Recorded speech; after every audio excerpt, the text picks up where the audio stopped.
Operation सिंदूर का 1 साल पूरा हो चुका है और मैं इस वक्त हूँ उड़ी में। ये जो आप एरिया देख रहे हैं ये लाइन ऑफ कंट्रोल के करीब का एरिया है। इस माउंटेन के पीछे लाइन ऑफ कंट्रोल है और उस पार से जो गोले आए थे, जो पाकिस्तान आर्मी की तरफ से शेलिंग की गई थी, उड़ी में काफ़ी घरों को नुकसान पहुंचा था। मैं उस घर में हूं जहां पर नुकसान हुआ था इस घर का, और इन लोगों से हम बात करेंगे क्या हालात थे, अभी क्या हालात है। आप अपना नाम बताइए। मेरा नाम तमन्ना है। तमन्ना जी, क्या हालात थे उस टाइम, क्या हुआ उस वक्त? उस टाइम हम मौत से मतलब बहुत लड़ रहे थे मौत से। हम इतने गोले हो रहे थे ना, ये पूरा मकान हिल रहा था। बहुत डर गए थे हम लोग। हमारे छोटे छोटे बच्चे थे, डर गए थे हम बहुत। हम मिडिल क्लास है, हम कहाँ से लाए इतना, मतलब कैसे बनाए अभी भी ये मकान जो है आप ठीक नहीं कर पाए, वजह? नहीं कर पाए, कहाँ पर उन लोगों ने बहुत कम पैसे दिए, उसमें से कहाँ होगा। यानी कंपनसेशन और मिलना चाहिए था। और मिलना चाहिए जी। हम मिडिल क्लास है, हम क्या कर सकते हैं इसमें। जब ये गोला गिरा आप कहाँ पे थे, क्या हालात थे, क्या हुआ उस टाइम? हम उस नाली में हम छुपे सो थे। करते सर, ये रात के 11 बजे होगी शेलिंग। फिर हम भागे यहाँ से, तो वहाँ पर छुप गए हम सब। तो फिर ये क्या बताएं सर कि कैसे हम फिर वहाँ पर रहे, बैठे, मानो ड्रोन छोड़े, ऊपर से ड्रोन उड़ रहे थे और ये छोटे छोटे बच्चे रो रहे थे। क्या कर सकते थे हम उस शाम को, कहीं से भाग सकते थे हम।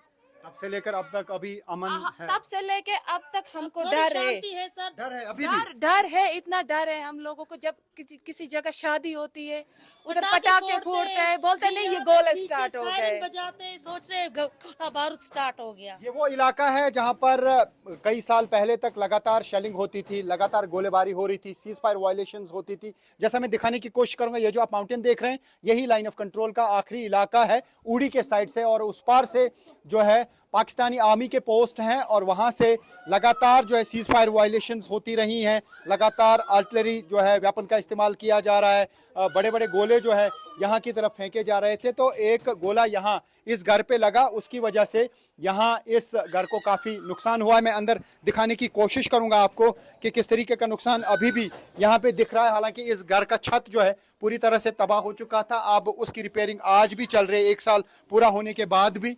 और मैं आपको दिखाना चाहूँगा अभी छोटी जो बच्ची थी यहाँ पे, उन्होंने मुझे ये हाथ में दिया, कहा ये देखिए अंकल ये है छर्रा।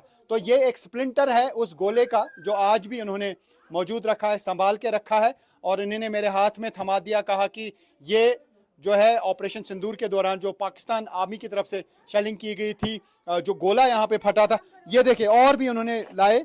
मैं चाहूँगा कि वो इसी पे फोकस करें। ये देखिए छोटी सी बच्ची ने यहाँ पे ये लाया और इन्होंने ये टुकड़े यहाँ पे जमा किए हैं। ये उस गोले के टुकड़े हैं जो इस घर के साथ में गिरा था, उसकी वजह से इस घर को काफ़ी नुकसान पहुंचा था। और अभी भी आप देख सकते हैं ये खिड़कियां अभी भी रिपेयर नहीं कर पाए, खिड़कियां नहीं लगी हुई हैं। ये देख सकते हैं आप, ये देखिए कि क्या हुआ है इस घर का हाल उस टाइम। और दीवारें जो हैं वो क्रैक हुई हैं, उस साइड से भी आप देखेंगे तो दीवारें क्रैक हुई हैं।